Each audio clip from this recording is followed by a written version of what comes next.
ٹھیک ہے، عیسیٰ ابن مریم نے اوپر سے آنا ہے اور بازوؤں پہ پہلے 7 سال گزارنے ہیں اور تیر خون میں بجھے ہوئے واپس آئیں گے اور پھر وہ کہیں گے ہم نے آپ اوپر والا کو بھی مار دیا اور یاجوج ماجوج نیچے آ کے یہ فساد کریں گے جو حدیث بتا یہ سب کو مار دیں گے اور آسمان پہ تیر چلائیں گے. کیوں آسمان پہ تیر چلائیں گے؟ سوچیں ذرا. اس لیے یہ سمجھنا بہت ضروری ہے. عیسیٰ کی قوم کوئی طور پہ ویٹ کرتی رہے گی یہاں تک کہ عیسیٰ نے پھر دعا کرنی ہے کہ یاجوج ماجوج کو نہیں مار سکتے کہ یاجوج اور ماجوج کی قوم ایک ہی لمحے میں ایسے مرے گی جیسے کہ کوئی ایک فرد مرتا ہے. یاجوج ماجوج یافز کی اولاد میں سے نوح کی اولاد نوح کے بیٹے یافز کی اولاد اور ان کا سیمن اس مٹی میں گرا جس جگہ وہ موجود تھے. اس مٹی میں سے یاجوج ماجوج کی پیدائش ہونا شروع ہو گئی. اللہ تعالیٰ نے قرآن پاک میں آدم کی تخلیق کا بتایا تو وہاں پہ اس مٹی کا نام بتایا نام اس کو ہم کے نام سے بتایا جو یاجوج ماجوج ہوا کی اولاد میں سے یہ بیرے بنتے اس مٹی میں سے یاجوج ماجوج کی پیدائش ہونا شروع ہو گئی. ٹھیک ہے، اب یاد رکھیے گا جب اللہ تعالیٰ نے قرآن پاک میں آدم کی تخلیق کا بتایا تو وہاں پہ اس مٹی کا نام بتایا نام اس کو ہم کے نام سے بتایا. ہم سورہ واقعہ میں ذوالقرنین کدھر گیا ہے؟ عین حمیہ اس مٹی کے پاس کالی مٹی کے پاس گیا ہے. ٹھیک ہے، ہم اس کو بھی اردو میں نا پھنکارنے والی کالا گارا یہ لکھا ہوا ہے ترجمہ سورہ ہجر کے اندر. السلام علیکم ورحمۃ اللہ وبرکاتہ. ناظرین کیا حال چال ہیں؟ جیسا کہ آپ کو پتہ ہے کہ رمضان شریف کا ماہ مبارک چل رہا ہے اور آج 26واں روزہ ہے.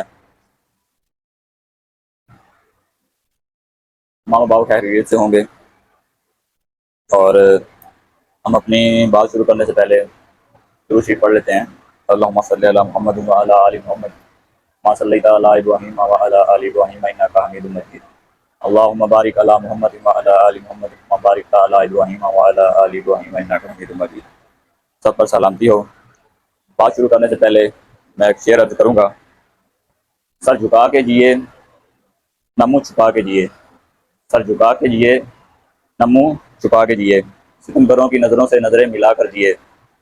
اگر ہم ایک دن کم بھی جیے تو اس میں حیرت کیا، اگر ہم ایک دن کم بھی جیے تو اس میں حیرت کیا. ہم ان کے ساتھ تھے جو شمع جلا کر جیے. تو ہم ویڈیو کا آغاز کریں گے اللہ کے بابرکت نام سے. میں نے یوٹیوب پر ایک اسکالر کی ویڈیو دیکھی جس کا نام سائل عدیم ہے، جس نے یاجوج ماجوج کے بارے میں ایک ویڈیو بنائی ہے. تو جب میں نے وہ ویڈیو دیکھی تو مجھے اس میں کافی چیزیں جو ہے نا وہ قرآن اور حدیث کے خلاف لگیں. تو میں نے اس پر جو ریسرچ کی تو مجھے پتہ چلا، تو وہ میں آپ کے ساتھ انشاءاللہ شیئر کروں گا. تو چلیں اپنے ویڈیو کا آغاز کرتے ہیں. پہلے آپ یہ ویڈیو ملاحظہ کر لیں، اس کے بعد ہم اپنی ویڈیو کا آغاز کریں گے.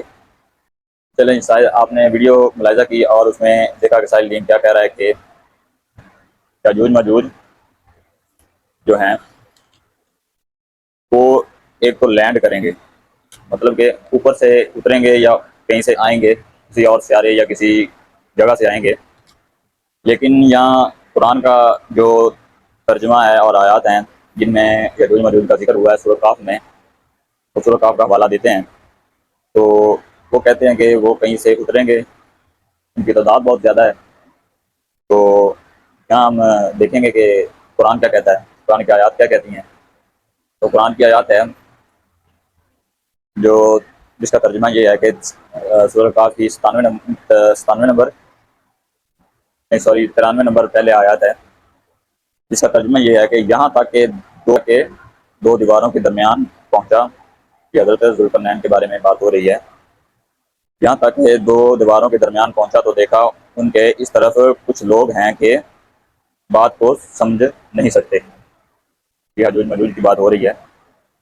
تو اس کی اگلی جو آیات ہے سورۃ کہف کی 93 نمبر آیات ہے، جو اس میں اس کا ترجمہ یہ ہے کہ ان لوگوں نے کہا ذوالقرنین یاجوج اور ماجوج زمین میں فساد کرتے ہیں، بھلا ہم آپ کو آپ کے لیے خرچ کر دیں، مطلب کوئی آپ کو معاوضہ دے دیں یا کوئی چیز دے دیں کہ آپ ہمارے اور ان کے درمیان ایک دیوار کھینچ لیں. یہ سورۃ الکہف ترجمہ آیت نمبر 94 کا ہے.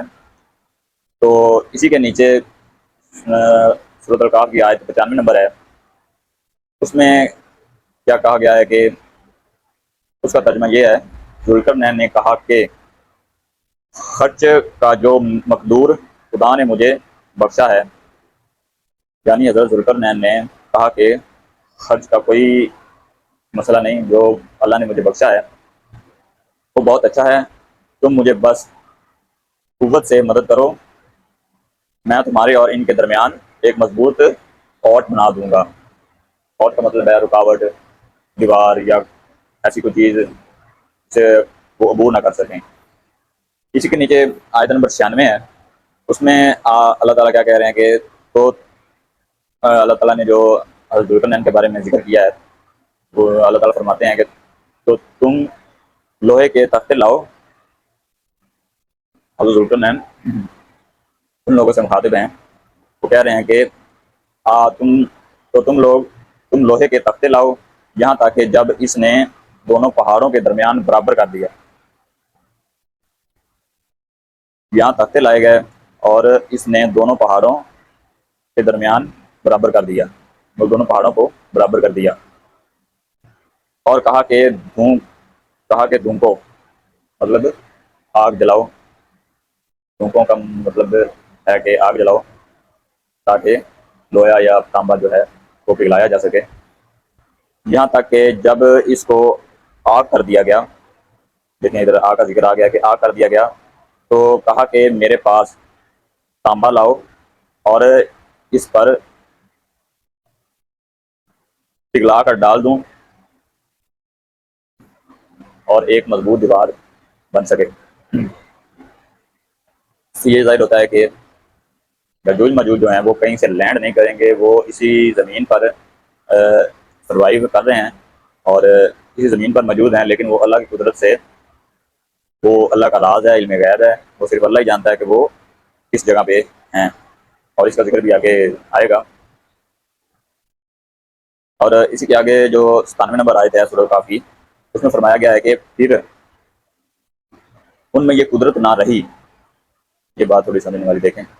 پھر ان میں یہ قدرت نہ رہی کہ اس پر چڑھ سکیں، اور نہ یہ طاقت رہی کہ اس میں نقب لگا سکیں. تو اللہ تعالیٰ یہاں فرما رہا ہے کہ جو دیوار ہم نے بنائی، نہ تو وہ اس کو عبور کر سکتے ہیں اور نہ اس میں شگاف یا سوراخ یا اس کو توڑ سکتے ہیں. تو اب ہم یہاں صحیح مسلم کی حدیث نمبر 73 جو ہم اب بیان کریں گے، اس میں ہم دیکھیں گے کہ یاجوج ماجوج کے بارے میں کیا کیا کہا گیا ہے. پھر ہم اس کا ایک خلاصہ نکالیں گے، جامع خلاصہ نکالیں گے. تو اور اس پر بات کریں گے کہ اس نے اپنی ویڈیو میں کیا کہا، اور ان نکات پر بھی بات کریں گے. جیسا کہ یاجوج ماجوج لینڈ کریں گے، اس پر ہم نے 4-5 آیات جو ہیں وہ آپ کو بتا دی ہیں. آپ سرچ کریں، دیکھیں کہ پھر ہم اس کے اگلے نقطے کی طرف بڑھیں گے. اور اس کا اگلا نقطہ ہے کہ یہ سمندر کو پی جائیں گے، سمندر کو یہ پی جائیں گے. اب اس پر حدیث کیا کہتی ہے یہ دیکھتے ہیں. 73 صحیح بخاری کی یہ حدیث ہے. پھر عیسیٰ علیہ السلام کے پاس ایک قوم آئے گی جسے اللہ نے دجال کے فتنہ سے محفوظ رکھا تھا. پس عیسیٰ علیہ السلام ان کے چہروں کو صاف کریں گے اور جنت میں ملنے والے ان کے درجات ان کو بتائیں گے. جنت میں ملنے والے ان کے درجات ان کو بتائے جائیں گے، حضرت عیسیٰ علیہ السلام ان کو بتائیں گے. اور اسی دوران اللہ تعالیٰ کی طرف سے وحی نازل ہوگی. اللہ تعالیٰ وحی نازل کریں گے اور فرمائیں گے کہ میں نے اپنے ایسے بندوں کو نکالا ہے کہ کسی کو ان کے ساتھ لڑنے کی طاقت نہیں. اب دیکھیں یہاں جو آیات ہیں، قرآن پاک کی آیات اور حدیث ہے، یہ میل کھا رہی ہیں، یہ ایک دوسرے کے مترادف نہیں ہیں. کہ دیوار بھی ہے، پہاڑ بھی ہیں، اور ان کے درمیان جو رکاوٹ جو دیوار بنائی گئی ہے وہ بھی قائم ہے، لیکن اس کا علم صرف میرے رب کو ہے اور اس کے علاوہ ابھی تک کسی کو علم نہیں. لیکن جو سرچ اور حدیث کے اشارات ہیں وہ جس طرف اشارہ کرتے ہیں، وہ آگے ہم انشاءاللہ آگے جا کر دیکھیں گے کہ وہ کس طرف اشارہ کرتے ہیں. تو بس ان کے ساتھ لڑنے کی طاقت کسی میں نہیں. بس آپ میرے بندوں کو حفاظت کے لیے طور کی طرف لے جائیں. کوہ طور کا جو پہاڑ ہے جہاں حضرت عیسیٰ علیہ السلام کو معجزات ہوئے، اور کوہ طور پر ہی اللہ نے اپنا جلوہ دکھایا تھا حضرت عیسیٰ علیہ السلام کو. تو اللہ تعالیٰ فرمائیں گے کہ آپ اب میرے بندوں کو لے کر طور کی طرف چلے جائیں، اور اللہ تعالیٰ یاجوج ماجوج کو بھیجے گا. اور وہ ہر اونچائی سے نکل پڑیں گے. یہ یہاں اونچائی کا مطلب لے رہا ہے کہ یہ ان کی تعداد زیادہ ہے. ان کی تعداد کو دیکھ رہا ہے, یہ اپنی عقل کے ساتھ اس کو کیا کہتے ہیں بتا رہا ہے, اپنی عقل کے ترازو میں تول کر بتا رہا ہے. اس نے یہ گہرائی نہیں پڑی کہ ادھر کیا جا رہا ہے, اور اوپر سے یہ کہتا ہے کہ میں نے عربی سیکھی ہوئی ہے. اگر عربی سیکھی ہوئی ہے تو آپ کو اتنی گہرائی کا علم نہیں ہوا کہ یہاں اللہ تعالیٰ کیا فرمانا چاہ رہے ہیں اور نبی کریم صلی اللہ علیہ وسلم کیا فرمانا چاہ رہے ہیں. اچھا, حدیث کا اگلا پڑھتے ہیں, اگلا حصہ پڑھتے ہیں. تو ہر اونچائی سے نکل پڑیں گے. اونچائی کا مطلب یہ نہیں ہوتا کہ اوپر سے اتریں گے. اونچائی کا مطلب یہ ہوتا ہے کہ جیسے پہاڑ پر ہم چڑھتے ہیں وہ اونچا ہوتا ہے اور نیچے اترتے ہیں. تو اونچ نیچ یہ جو ہے زمین پر پہاڑ ہو گئے یا کوئی ایسی چیز بلند عمارت ہو گئی, یا یہ مثال لے لیں. ان کی اگلی جماعتیں بحیرہ تبری بحیرہ تبری سے گزریں گی اور سارا پانی پی جائیں گی.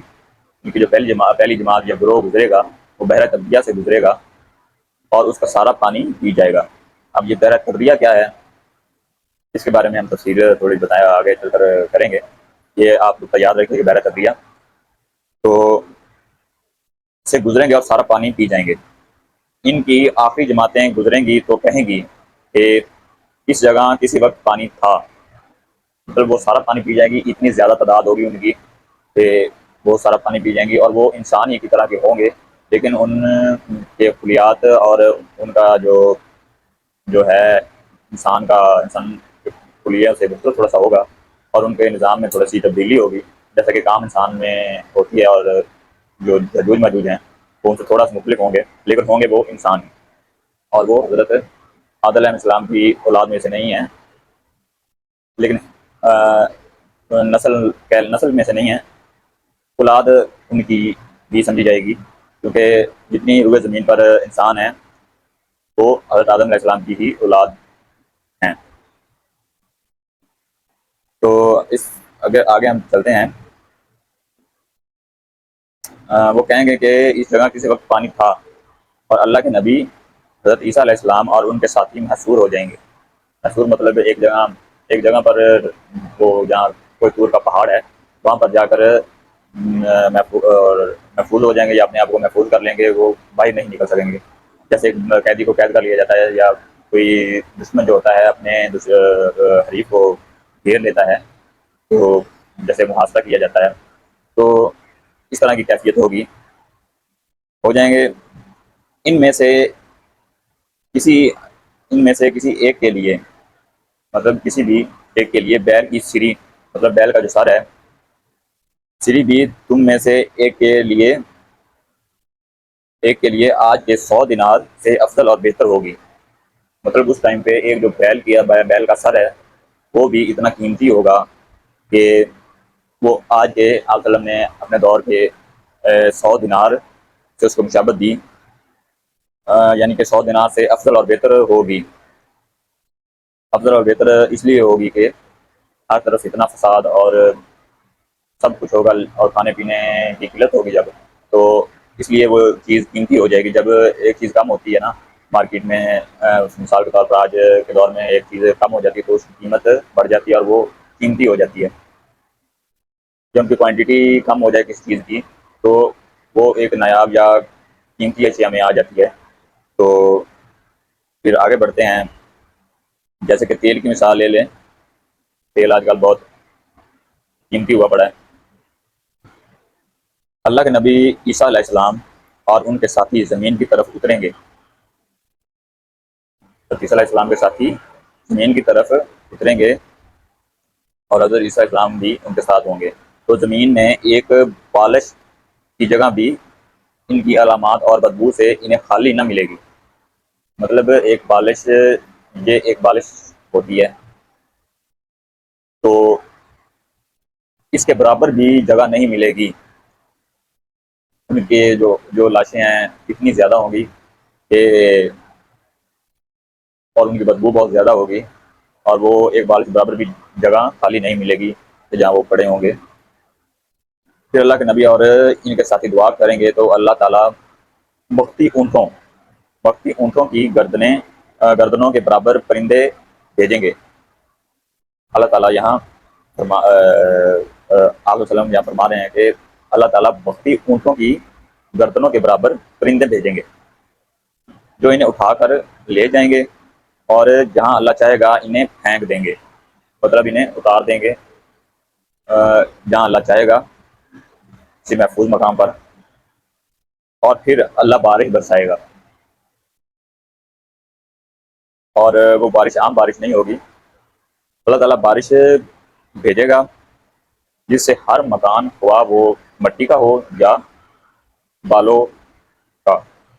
بالوں کا مطلب کوئی عمارت جیسے ایک کچا مکان ہوتا ہے نا، اور ایک پکا مکان ہوتا ہے، جیسے پکی اینٹوں کا مکان ہوتا ہے، تو اس کے بارے میں یہ لفظ بالوں کا استعمال ہوا ہے کہ آئینے کی طرح صاف ہو جائے گا، مطلب سب کچھ ایک لیول ہو جائے گا، زمین ایک لیول پہ ہو جائے گی، کچھ باقی نہیں رہے گا، وہ مکان ہو یا کوئی اور چیز. یا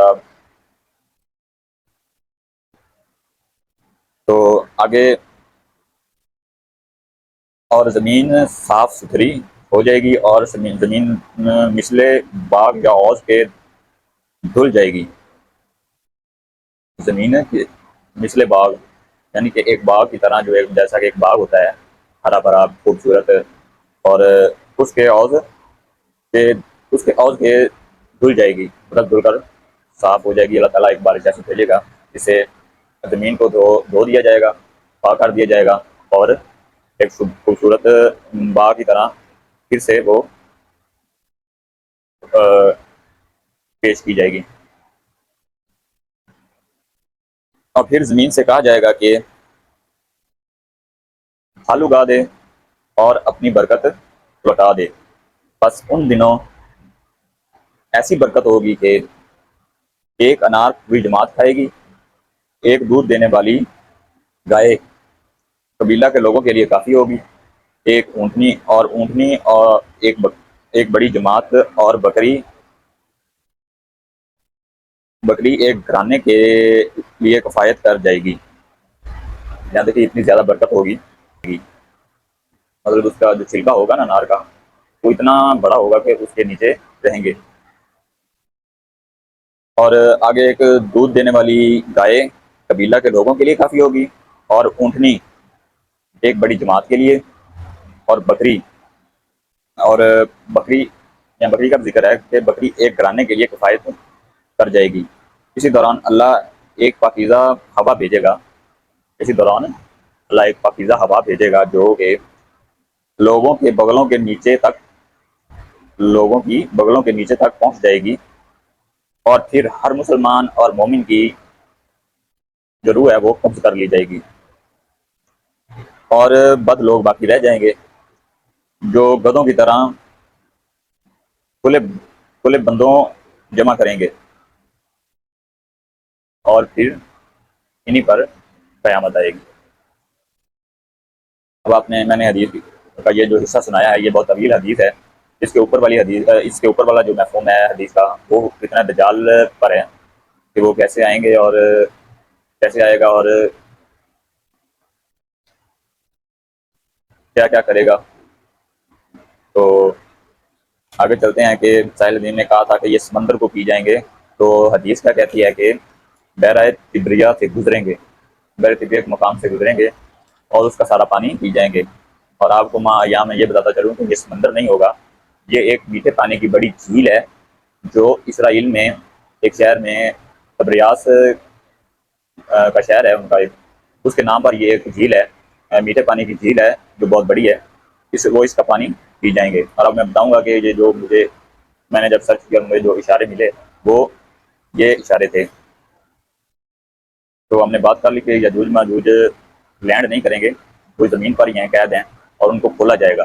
اور کھولا اس کو جاتا ہے جو قید ہو، جو بندھا ہوا ہو، جو نیچے زمین پر ہو یا کسی جگہ پر بند ہو، تو اسے کھولا جاتا ہے، نہ کہ ان کو اتارا جاتا ہے. یہ بلندی کو یہ سمجھ رہے ہیں کہ ان کو اتارا جائے گا کہ وہ ان کی تعداد اتنی زیادہ ہوگی. تو یہ اللہ کی قدرت کو نہیں سمجھتے. یہ جو اسکالر ہے نا، یہ اپنی عقل کے مطابق اس کا ترجمہ قرآن کا ترجمہ کرتے ہیں اور معنی لیتے ہیں، اور حدیث کا بھی ایسا ہی معنی لیتے ہیں۔ تو سمندر کو پی جائیں گے تو اس کے بارے میں نے آپ کو بتایا کہ وہ ایک دائرۂ تبدیہ کی ایک جھیل ہوگی، وہ سمندر نہیں ہوگا۔ تو یہ ہمارا دوسرا جو پوائنٹ ہے سمندر والا، وہ کلیئر ہو گیا کہ وہ ایک سمندر نہیں، وہ ایک جھیل ہوگی۔ اور وہ کیسے ہوگی وہ میں اینڈ پہ آپ کو ایک جامعہ جو خلاصہ میں بناؤں گا یا جو جامعہ خلاصہ آپ کو بتاؤں گا اس میں یہ بات کریں گے۔ باقی دنیا پر فساد کرا دے، مقصد تو صرف فساد کرانا ہی ہے نا۔ اب یہ کہتا ہے سائل الدین کہتا ہے کہ مقصد تو صرف ان کا فساد کرانا ہی ہے نا، تو پھر دنیا کے اگر اس طرف نہیں آ سکے تو اس طرف تو لوگ ہوں گے نا جو جن میں فساد یہ کرا دیں۔ اب کون کروائے گا؟ میں کروا سکتا ہوں، آپ کروا سکتے ہیں، کوئی ایسا شخص ہے جو کروا سکتا ہے؟ ایک اللہ ہی ہے نا۔ تو یہ یہاں کیا اس کے الفاظ آپ سنیں گے تو آپ خود اندازہ لگا لیں گے کہ کرا دے کے یہ جو الفاظ ہیں نا، کرا دے، یہ حکم دیا جا رہا ہے کہ الفاظ کرا دے، فساد کرا دے، مقصد تو فساد کرا نہیں ہے۔ اب یہ اس کی سوچ اور یہ عقل آپ خود دیکھ لیں یہ کیا کہہ رہا ہے۔ اب یہاں ہم سورہ کاف کی آیت کا ترجمہ پڑھیں گے کہ قرآن پاک ہمیں کیا کہہ رہا ہے اور اللہ نے کیا فرمایا۔ جہاں تک کہ سورج کے طلوع ہونے کے مقام پر پہنچا تو حضرت ذوالقرنین، جہاں تک کہ سورج کے طلوع ہونے کے مقام پر پہنچا تو دیکھا کہ وہ ایسے لوگوں پر ایسے لوگوں پر طلوع کرتا ہے، ایسے لوگوں پر طلوع کرتا ہے جن کے لیے ہم نے سورج کے اس طرف کوئی اور نہ بنائی، اور نہ بنائی۔ یہاں اللہ تعالیٰ فرما رہا ہے کہ جب حضرت ذوالقرنین پہنچے مشرق جہاں سے سورج طلوع ہوتا ہے، جہاں تک کہ سورج کے طلوع ہونے کے مقام پر پہنچا، جب وہ اس مقام پر پہنچا تو کیا دیکھتا ہے کہ ایسے لوگوں پر طلوع کرتا ہے سورج، جو ہے ایسے لوگوں پر طلوع کرتا ہے جن کے لیے ہم نے سورج کے اس طرف کوئی رکاوٹ نہیں ڈالی۔ یہ وہی رکاوٹ ہے جس کی ہم بات کر رہے ہیں، دیوار جو بنائی گئی ہے پہاڑوں کے درمیان۔ اور اس کا میں نے پہلے سورۃ کاف کی آیت نمبر 94 میں کیا ہے کہ ان لوگوں نے حضرت ذوالقرنین، یجوج اور ماجوج زمین میں فساد کرتے ہیں، بھلا ہم آپ کے لیے خرچ کر دیں، مطلب ہم آپ کو کچھ دے دیں اپنی طرف سے کہ آپ ہمارے اور ان کے درمیان ایک دیوار کھینچ دیں۔ یہاں اللہ تعالیٰ کیا بتا رہا ہے کہ دیوار نہیں تھی۔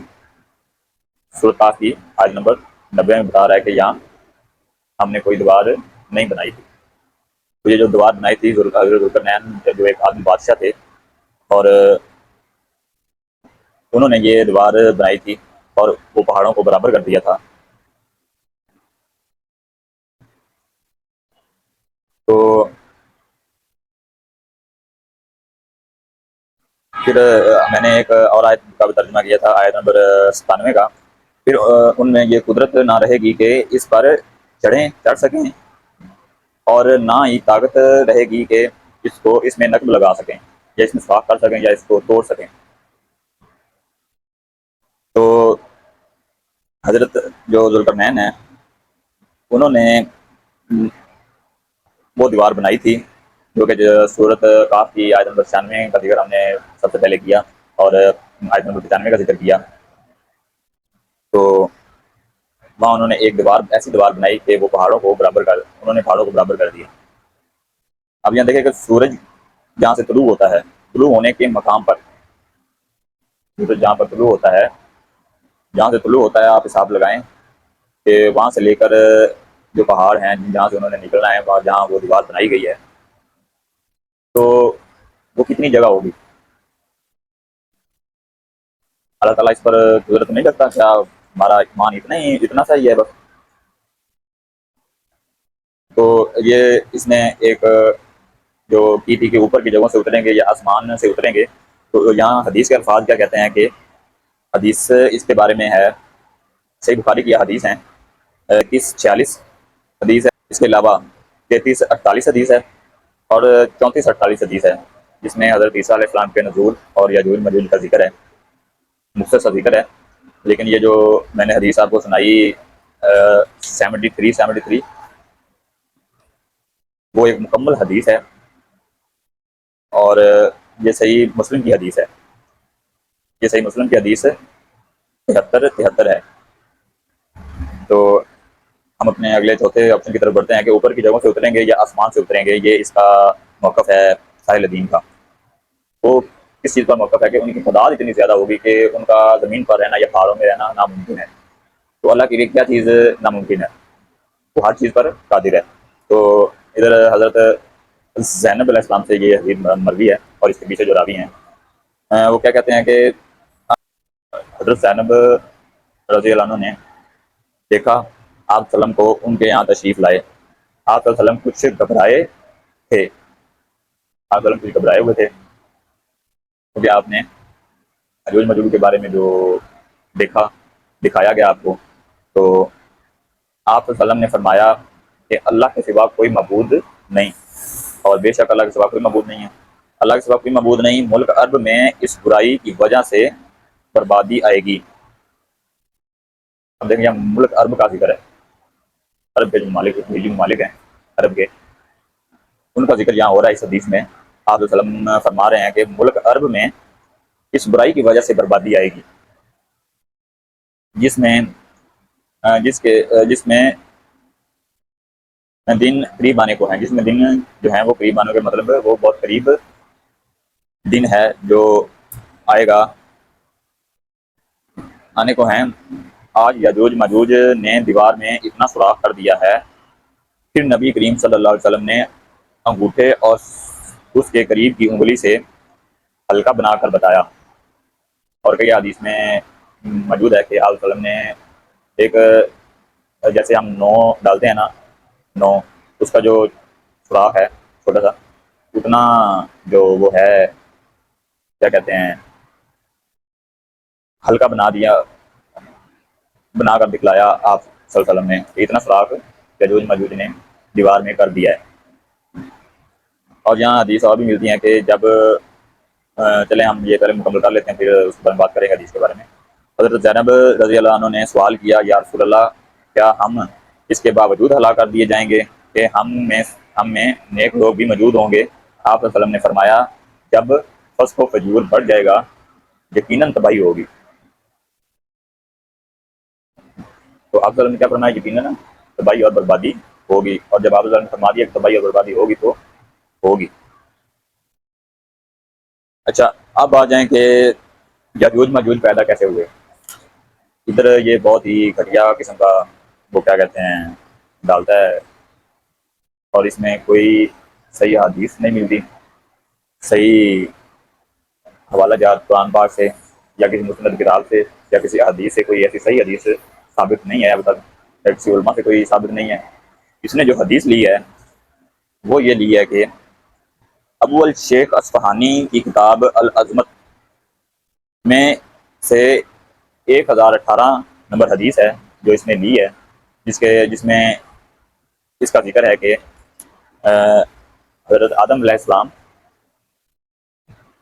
کا جو سیرم ہے، عام الفاظ میں جو مادہ منجا ہے، وہ فروج ہوا خواب کی حالت میں، تو وہ جس جگہ گرا اس جگہ سے وہ ایسے وہ اشارہ کرتا ہے کہ اس جگہ سے وہ نکلنا، یعنی کہ پیدا ہوئے اس جگہ سے پیدا ہونا شروع ہو گیا۔ اب یہ بات کسی کے ذہن میں یا عقل میں نہیں آتی کہ جب روئے زمین پر تمام جو انسان ہیں وہ حضرت آدم علیہ السلام کی اولاد بھی ہیں، لیکن ان کی نسل جو ہے وہ علیحدہ علیحدہ ہے۔ تو یہاں ایک اور دلچسپ بات اور ایک حدیث بھی ہے،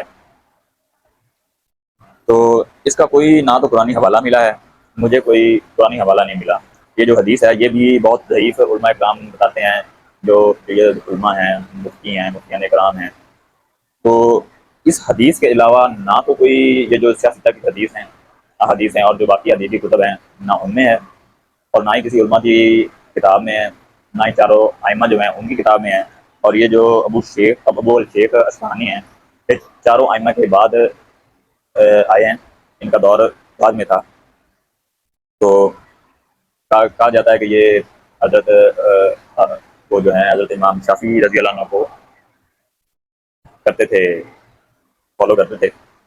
اب یہ کتنا کرتے تھے یہ نہیں بتا سکتے کیونکہ ویڈیو لمبی ہو جائے گی، اس کے بارے میں پھر کبھی تفصیل سے بات کریں گے انشاءاللہ۔ تو یہاں میں دوسری حدیث بیان کرتا چلوں کہ جو اسی کے حوالے سے ہے کہ سیرم کے حوالے سے کہ سیرم گرا اور زمین سے یہ یاجوج ماجوج کی قوم نکلی۔ تو ایسی کوئی حدیث نہیں ہے، یہ بس وہ من گڑت باتیں ہیں جو اس میں تورات کا بھی ذکر کیا اور انجیل کا بھی ذکر کیا، اور ان سے یہ روایات کہتے ہیں ملتی ہے۔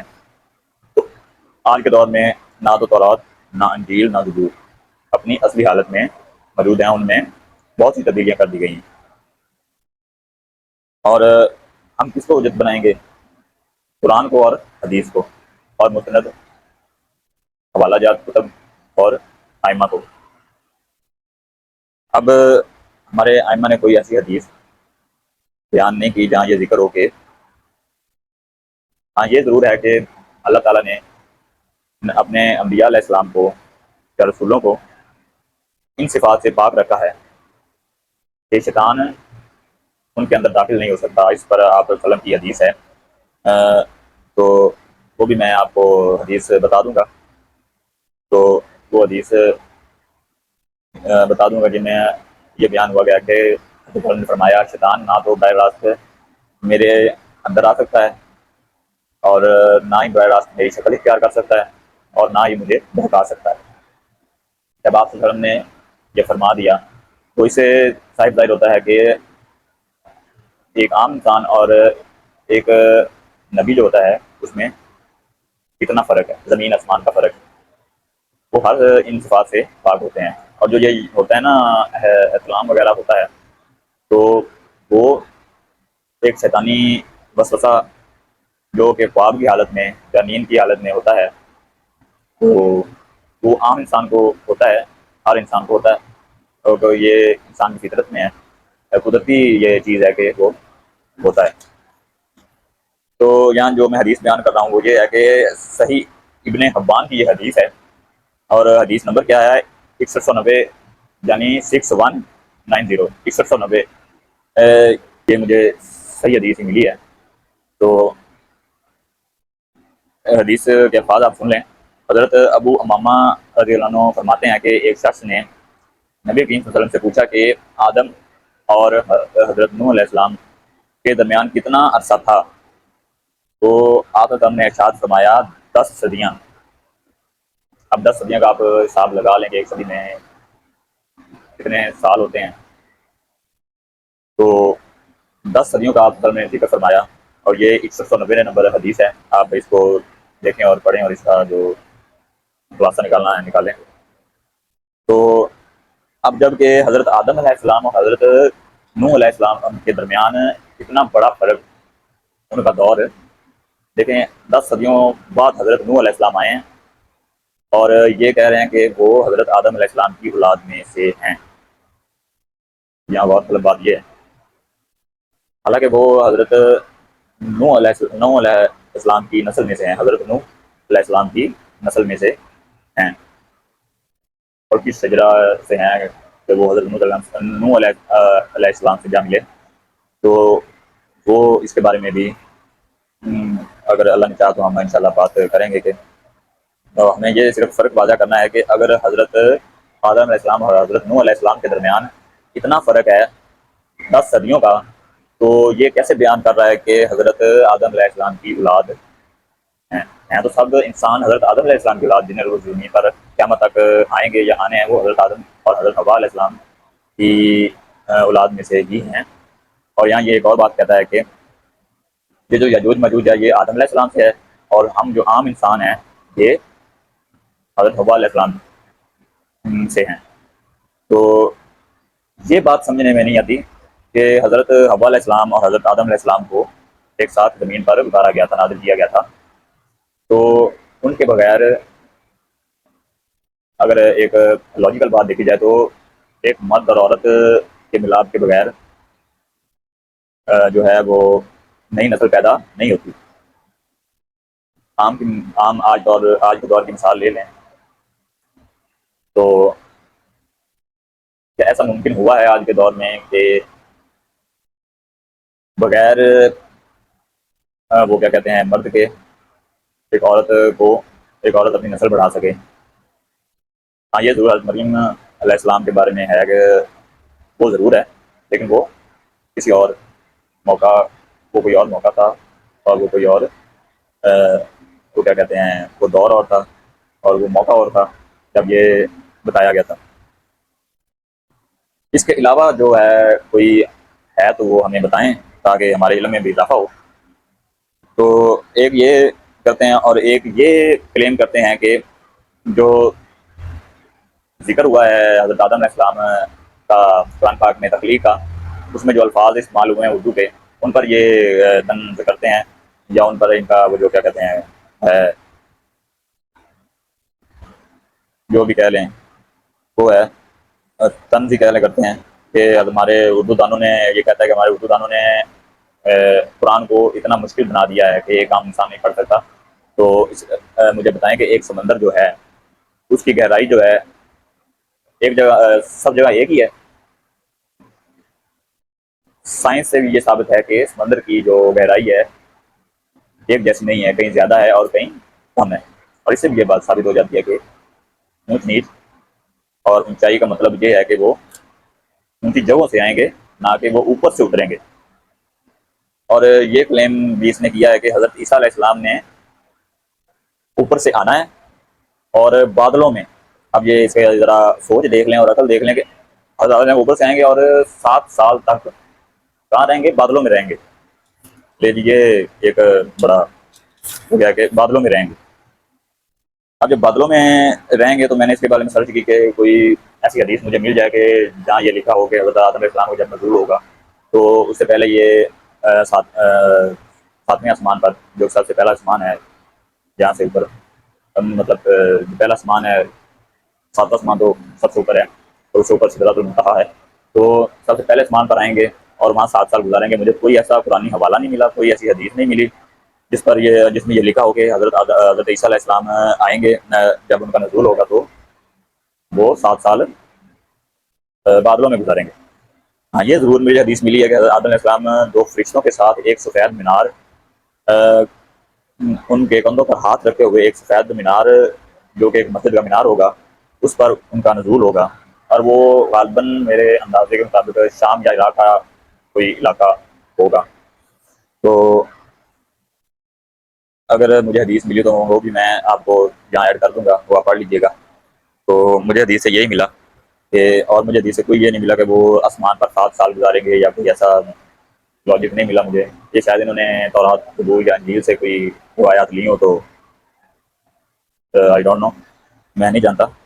تو ہم سرم کا ذکر کر رہے تھے، تو اب سرم کی جو بات ہم نے مکمل کر لی کہ اس سے کوئی حدیث ثابت نہیں ہے، اور یہ بھی میں نے ثابت کیا کہ حضرت آدم علیہ السلام اور حضرت نوح علیہ السلام کے درمیان جب اتنا فرق ہے تو وہ کیسے حضرت آدم علیہ السلام کی نسل کے اولاد ہو سکتے ہیں؟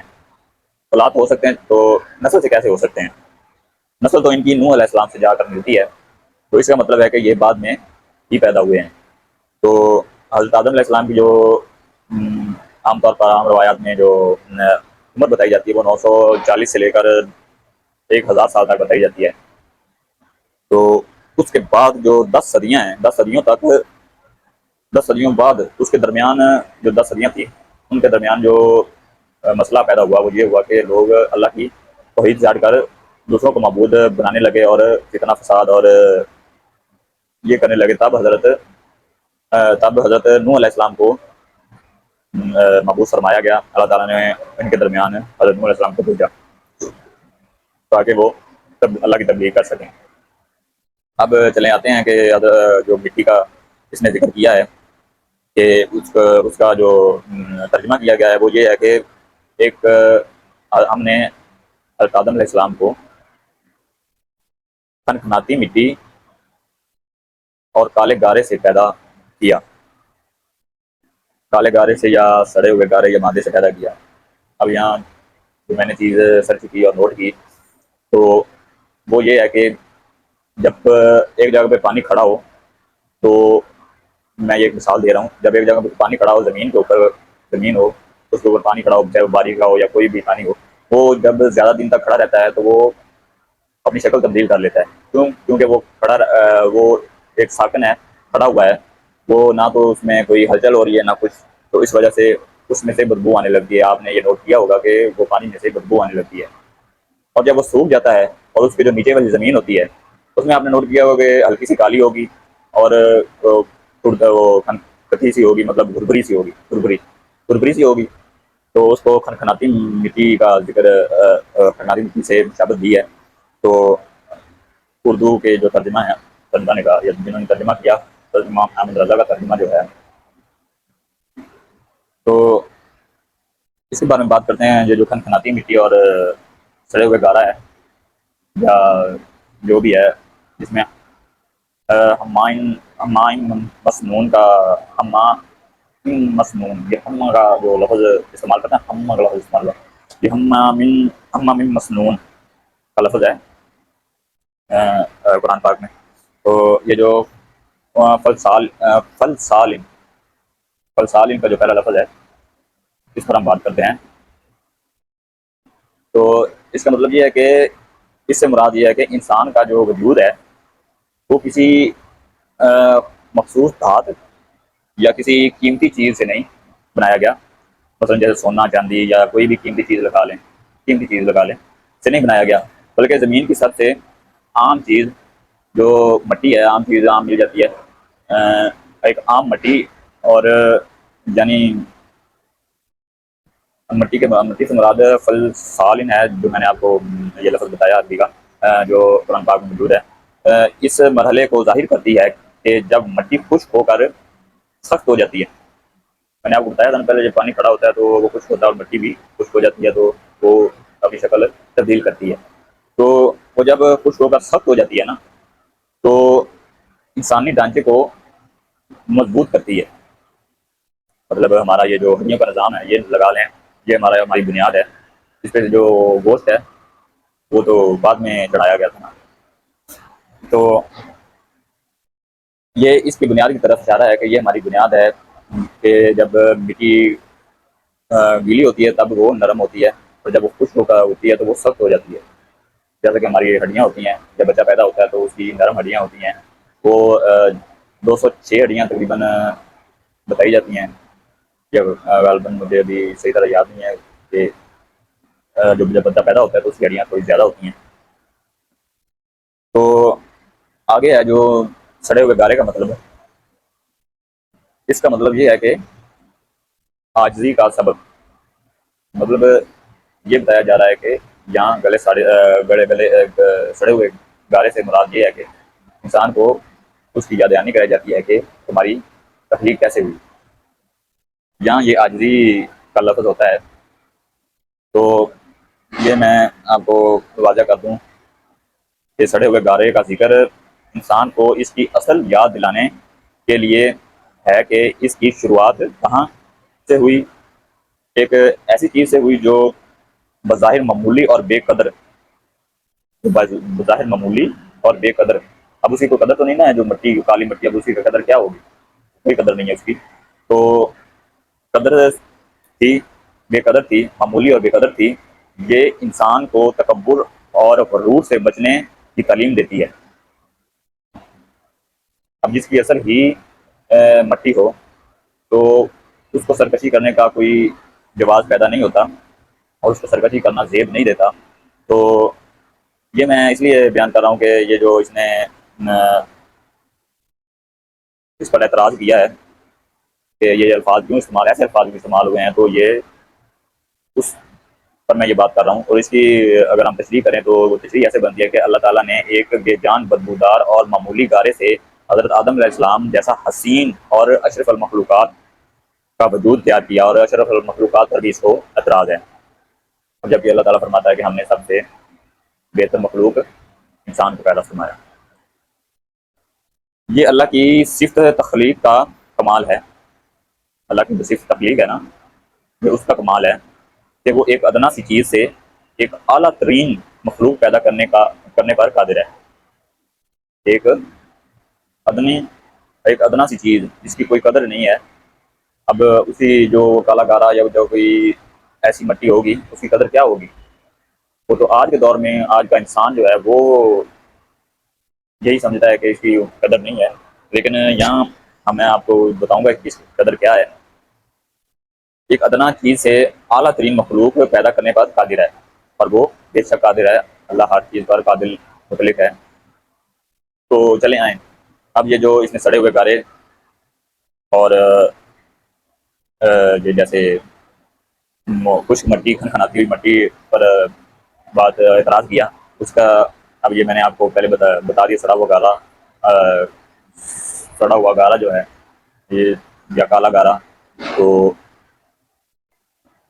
اس سے پہلے جو کھنکھناتی خشک مٹی ہے، تو اس کے بارے میں جو میں نے نیچے وضاحت کی ہے کہ اس مٹی میں ایسا کیا پایا جاتا ہے کہ جو ہمارے اندر موجود ہے، اور وہ ہم اس کے بغیر ہم کسی کام کے نہیں ہیں. تو دیکھیں آکسیجن جو ہے، آکسیجن مٹی کے اندر بھی ہوتی ہے لیکن کم ہوتی ہے، اور مٹی کے باہر جیسے پودے وغیرہ ان سے ہم آکسیجن حاصل کرتے ہیں. اور وہ آکسیجن کہاں سے آتی ہے؟ زمین سے آتی ہے. آکسیجن جو ہے وہ پودے چھوڑتے ہیں، جو آکسیجن چھوڑتے ہیں دن میں، اور رات میں تھوڑی کم چھوڑتے ہیں. کاربن ڈائی آکسائڈ زیادہ چھوڑتے ہیں، آکسیجن کم چھوڑتے ہیں، اور دن میں آکسیجن زیادہ چھوڑتے ہیں. تو یہ آکسیجن کہاں سے لیتے ہیں؟ زمین سے لیتے ہیں. تو یہ آکسیجن، پہلا آپشن ہے آکسیجن کلیات توانائی کے لیے ضروری ہے. اب ہمارے جسم میں جو خون ہے وہ اس میں آکسیجن ہوتی ہے نا، جب ہم ٹیسٹ وغیرہ کرواتے ہیں کہ آکسیجن کی مقدار کیا ہے، تو یہ کلیات توانائی کے لیے ضروری ہے. یہ مٹی اور چٹانوں کا بڑا حصہ ہے.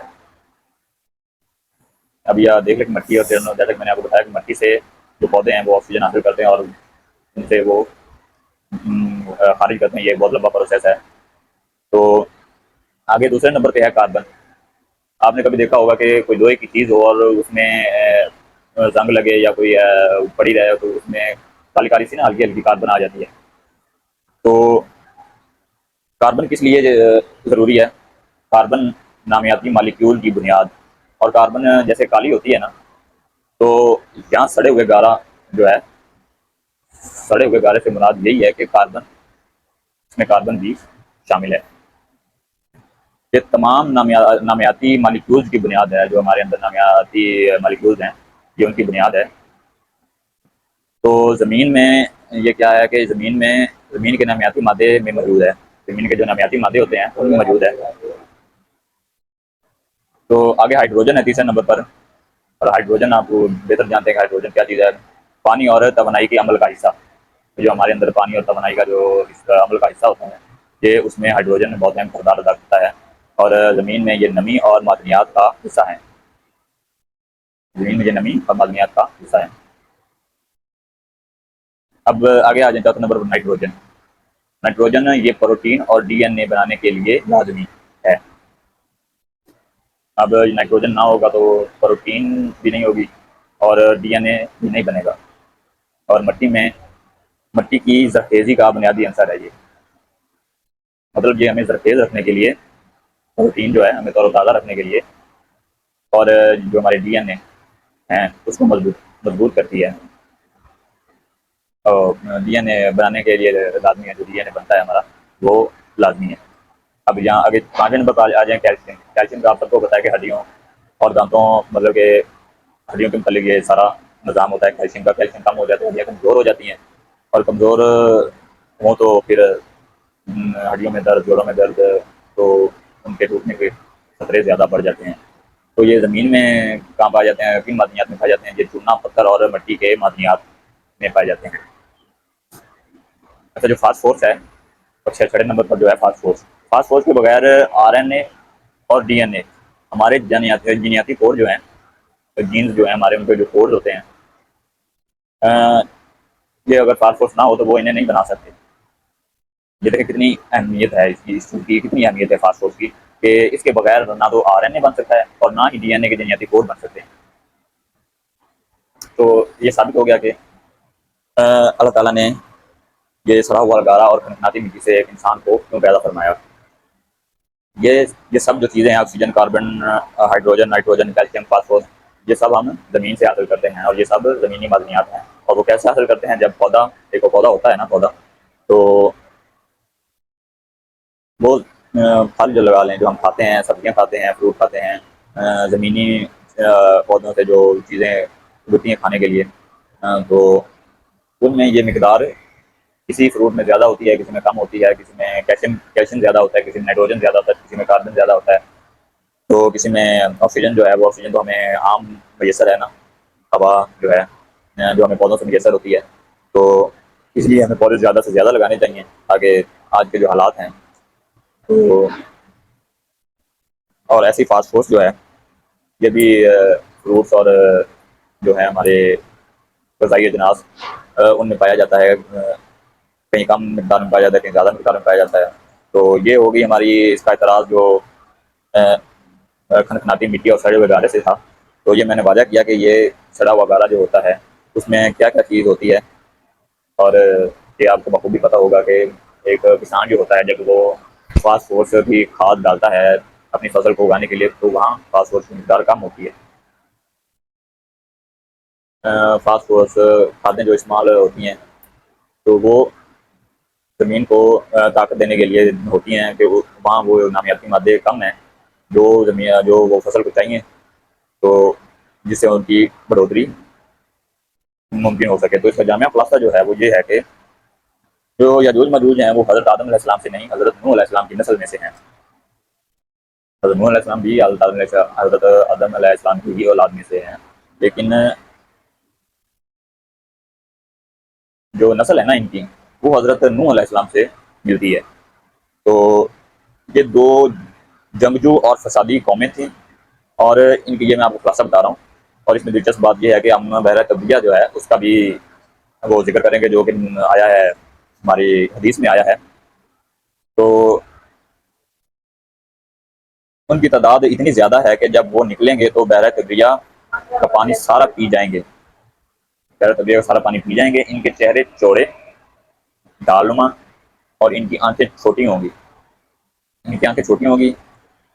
اور یہاں میں آپ کو بتاتا چلوں کہ کیا آپ جانتے ہیں کہ یہ جو بحیرہ طبریہ ہے یہ کہاں واقع ہے؟ یہ دلچسپ اور قلب غور بات ہے کہ بحیرہ طبریہ کہاں واقع ہے۔ اب اس کے بارے میں آپ کو بتاتا ہوں کہ یہ کہاں واقع ہے، اور جو پہاڑی سلسلہ ہے میں اس کے بارے میں بھی آپ کو بتاؤں گا۔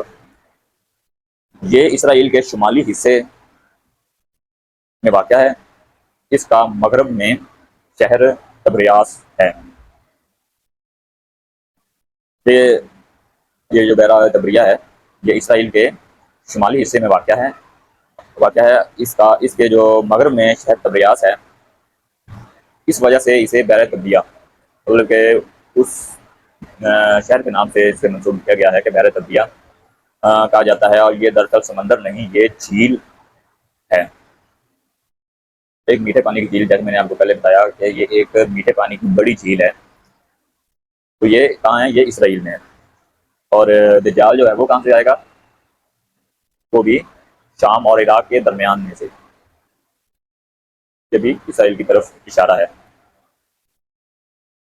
تو آگے ہم پہاڑوں کی بات کرتے چلیں کہ شمالی اسرائیل میں جلیل کے پہاڑی علاقے ہیں، شمالی اسرائیل میں جلیل کے پہاڑی علاقے ہیں۔ اگر آپ سرچ کریں گے تو آپ کو مل جائیں گے، گوگل پر آپ سرچ کریں گے تو جنہیں یہ آج کل اسکالر جو ہیں گوگل حافظہ اللہ تعالیٰ کہتے ہیں، مرزا جیلمی ایک نہایت ہی بے ادب اور گستاخ اور بندہ ہے، اس کے بارے میں بھی میں ویڈیو بناؤں گا۔ جو اس نے الزامات لگائے بزرگوں کی وہ ان پر جو ہیں عبارات پر۔ تو یہ جو پہاڑی سلسلہ جلیل کا ہے یہ شمالی اسرائیل میں واقع ہے، لیکن قدرتی پہاڑ ہیں لیکن یہ قدرتی پہاڑ نظر آتے ہیں۔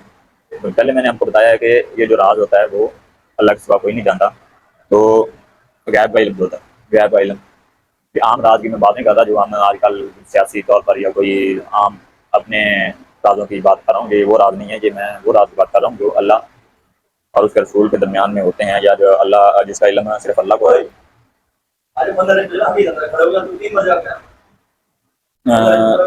اب ہم نے یہ دیکھا کہ جلیل کے پہاڑ جو ہیں وہ شمالی اسرائیل کے علاقے میں واقع ہیں، لیکن یہ قدرتی پہاڑ ہیں،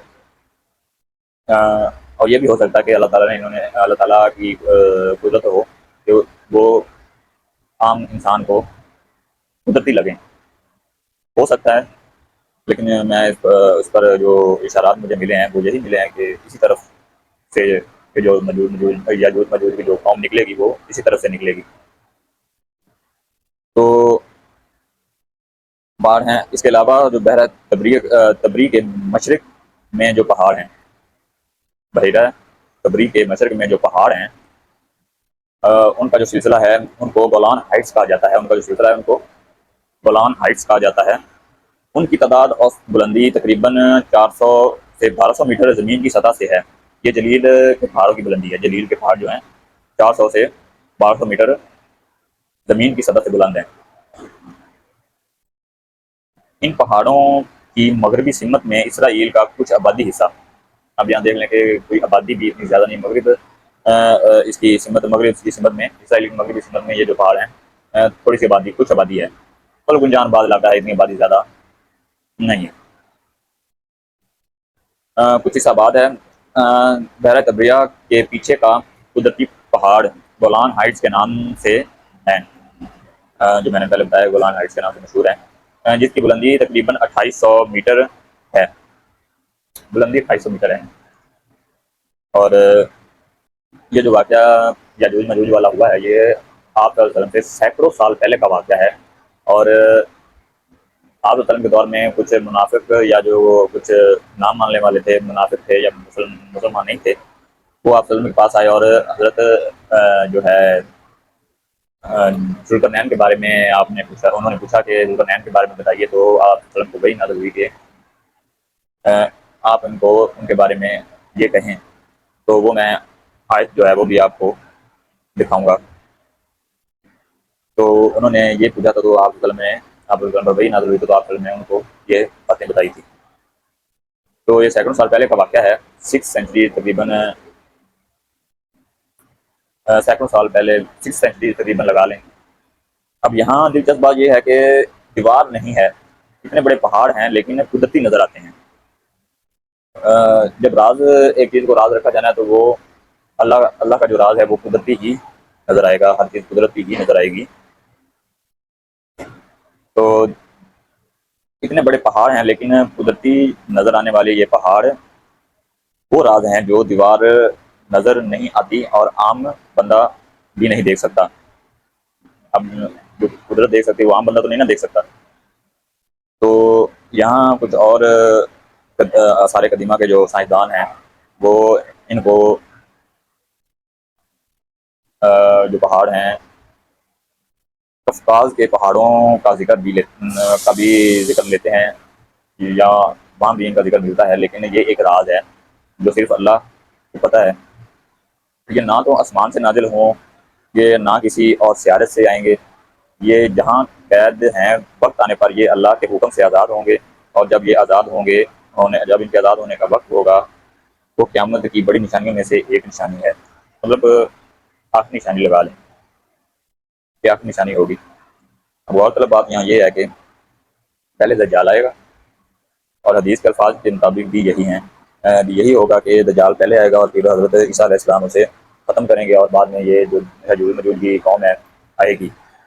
اور یہ قوم نکلے گی کیسے؟ یہ قوم روزانہ بنیاد پر جو اس کے بارے میں جو میں نے حدیث بیان کی آپ صلی اللہ علیہ وسلم کی، کہ اتنا سراغ انہوں نے کر لیا ہے. تو یہ نکلیں گے کیسے؟ کہ جب یہ روزانہ کی بنیاد پر جاتے ہیں، اس کو کھودتے ہیں یا توڑتے ہیں دیوار کو. جب وہ ٹوٹنے کے قریب آ جاتی تو ان کا سردار جو ہے وہ کہتا ہے اب اس کو یہیں چھوڑ دو. ہم تو کہتے ہیں ہم اسے کل دیکھیں گے. جب وہ کل آتے ہیں تو وہ دیوار اللہ تعالیٰ ویسے کی ویسے ٹھوس اور زیادہ مضبوط بنا دیتا ہے. تو وہ پھر یہ عمل ویسے ہی چلتا رہتا. ابھی ان کا وقت نہیں آیا. جب وقت آئے گا تو وہ کیا کہیں گے، اور وہ دیوار ٹوٹے گی اور وہ باہر نکلیں گے. تو وہ لفظ ہے وہ ہم عام طور پر استعمال کرتے ہیں. اور وہ جب یہ قوم جب انشاءاللہ کہہ کر واپس جائے گی، مطلب یہ دیوار توڑ رہے ہوں گے اور جب یہ تھک جائیں گے اور واپس جانے لگیں گے تو جاتے ہوئے کہیں گے انشاءاللہ. جب ان کا وقت آئے گا تو یہ کہیں گے انشاءاللہ، اور یہ اللہ کی طرف سے ان کے دماغ میں یا دل میں ڈالا جائے گا کہ انشاءاللہ. اور جب یہ انشاءاللہ کہیں گے تو وہ دیوار وہیں پر رک جائے گی. وہ نہ زیادہ ہوگی اور نہ کم ہوگی. اور جب وہ اگلے دن آئیں گے وہ اس دیوار کو ویسا ہی پائیں گے جیسا وہ جو چھوڑ کے گئے تھے. انشاءاللہ کی یہ اتنی بڑی عظمت ہے کہ انشاءاللہ کہنے سے کیا ہو جاتا ہے، کیا سے کیا ہو جاتا ہے، یہ ہمیں سبق ملتا ہے. تو دیوار توڑنے میں یہ پھر کامیاب ہوں گے. جب دیوار ہی باریک سی رہ جائے گی, ٹوٹنے کے قریب ہوگی, تو جب انشاءاللہ کہیں گے تو وہ دیوار ٹوٹ جائے گی, اور پھر یہ پوری کیا کہتے ہیں زمین پر کتنا فساد پھیلائیں گے. لیکن ان کا خاتمہ کسی انسان کے بس کی بات نہیں ہوگی, یہ قدرت الہی سے ان کا خاتمہ ہوگا. اور کئی احادیث میں ایک کیڑے کا ذکر آیا ہے کہ وہ ان کی غزوں میں گھسے گا, اور کئی میں ہے, کئی روایات میں ہے کہ یہ جو کیڑا ہے, ایک حدیث میں ہے کہ ٹڈی نما کیڑا ہوگا.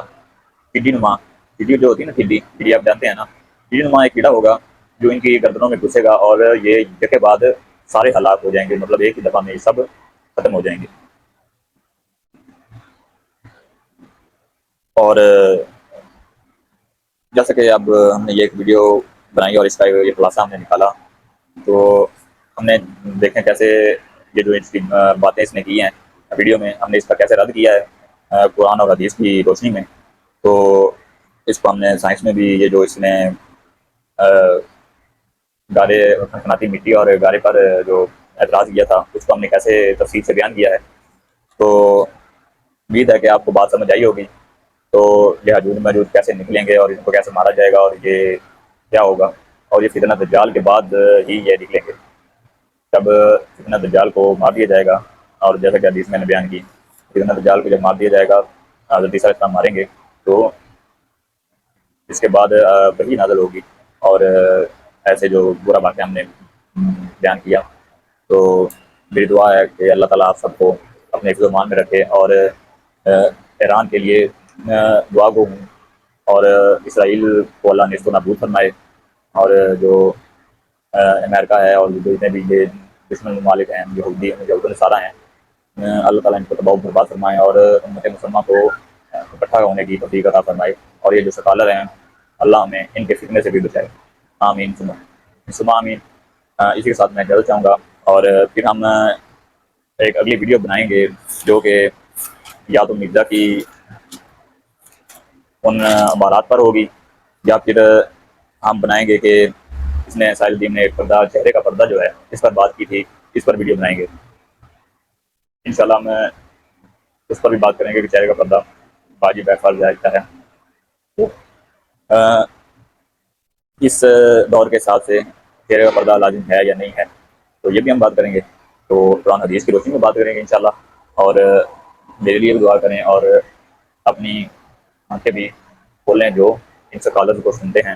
یہ ایک من گھڑت باتیں کرتے ہیں, بس تھوڑا سا حصہ قرآن سے لیا, تھوڑا سا حدیث سے لیا, اور باقی اپنی عقل سے سوچ کر, جیسا کہ میں نے آپ کو بتایا کہ ایک ویڈیو میں اس نے یہ بھی کہا ہے کہ آپ وسلم نے جب خطبہ حجۃ الوداع دیا, تو اس میں آپ وسلم نے فرمایا کہ میرے آپ سے آپ کے بعد جو انسان خطبہ حجۃ الوداع کے دوران جو صحابہ کرام اور جو انسان موجود تھے, تو جو انسان موجود تھے وہ ان کے بعد جو آئیں گے انسان, وہ اس کو بہتر طور پر سمجھیں گے قرآن کو. تو ان کا اشارہ اپنی طرف تھا, ان کا کہ ہم نے سائنس پڑھی ہے اور ہم سائنس کے ذریعے قرآن کو اچھی طرح پڑھ رہے ہیں, سیکھ رہے ہیں. تو یہاں قرآن, یہاں سائنس کیا کہتی ہے, سائنس اس کے حدیث کہتی ہے. سائنس نے قرآن کی آیات پر تحقیق کی ہے. اب جو ایک فرعون کا جو واقعہ ہوا ہے, اس پر جو سائنسدانوں نے تحقیق کی ہے کہ یہ سمندر میں جو یہ پرانی آیت ہے مسلمانوں کی کتاب میں کہ یہ سمندر میں ڈوب کر مرا ہے. تو جب انہوں نے تحقیق کی تو انہوں نے اس کو پتہ چلا, تو جس ڈاکٹر نے یہ تحقیق کی تھی اس کو پتہ چلا کہ یہ کیسے ہو سکتا ہے کہ ایک کتاب میں یہ لکھا ہو کہ اتنے 1400 سال 1450 سال پہلے یہ لکھ دیا گیا ہو کہ یہ انسان ڈوب کر مرے گا, اور ہم اس کو زندہ رکھیں گے اور آنے والی نسلوں کے لیے یہ عبرت کا نشان بنائیں گے اس کو. تو جب انہوں نے اس کا معائنہ کیا اور اس پر ریسرچ کی, تو پتہ چلا کہ یہ واقعہ ہی سمندر میں ڈوب کر مرا تھا. اور اس کی ممی, اس کی جو لاش ہے وہ آج بھی مصر میں ایک میوزیم میں رکھی گئی ہے, اور اس پر روزانہ گوشت چڑھتا ہے اور وہ اترتا ہے, اور وہ جو عذاب ہے اس کا وہ اس کو دیا جا رہا ہے دنیا میں بھی, اور آخرت میں جو کو ملے گا وہ تو ملے گا. تو لہٰذا میری آپ سے گزارش ہے, آپ سب احباب سے جو یہ اسکالرز کو سنتے ہیں, آپ ان کی بات کو ویریفائی نہیں کرتے, آپ ان کی بات کو ویریفائی کریں اور ان سے جواب طلب کریں کہ بھائی یہ قرآن میں یہ لکھا ہوا ہے, آپ نے یہ کیسے بتایا, یہ چیز آپ نے کیسے بتائی, کہ اس کی تحقیق کیا ہے, اس کے پیچھے کیا راز ہے. اس نے عربی بھی سیکھی ہوئی ہے, تو عربی سیکھی ہوئی ہے, تو میں اس کو مشورہ دوں گا کہ اردو بھی سیکھ لو، جو آپ کو مشکل لگتی ہے اردو بھی سیکھ لو، آپ کے لیے آسانی ہوگی۔ جب آئمہ اربعہ نے قرآن کو سیکھنے کے لیے، قرآن کے جو لغت ہیں، جو الفاظ ہیں، ان کا معنی نکالنے کے لیے جب عربی سیکھی، تو تم کون سے باغی مولی ہو، تم کہاں سے اٹھ کر آ گئے ہو یہ بات کرنے والے، کہ تم نے بس تھوڑی سی عربی اور کوئی مستند ادارہ بھی نہیں، تمہارے پاس کوئی سند بھی نہیں ہے، کوئی کچھ نہیں ہے، تو تم نے کہاں سے سیکھی ہے، کہاں سے یہ تم سیکھ کے آئے ہو، اور یہ فالتو کے جو معنی نکالنے لگے ہو، تو یہ خدا رب یہ بند کرو اور امت کو گمراہ مت کرو۔ اور علماء اہل سنت جو ہیں، میں ان کا مشکور ہوں، بہت شکر گزار ہوں، جیسے مفتی اعظم یلدرم صاحب جیلمی میں جو ہیں، جیلم کے شہر میں ہیں، اور وہ مرزا کے شہر میں سے ہی ہیں، اور وہ ان کی جو ہیں وہ جو طنز کرتے ہیں، گستاخیاں کرتے ہیں، ان کا علمی جواب جو دیتے ہیں وہ بہت ہی میں کہتا ہوں کہ بہت اچھا انداز اور اتنے اچھے انداز سے گفتگو کرتے ہیں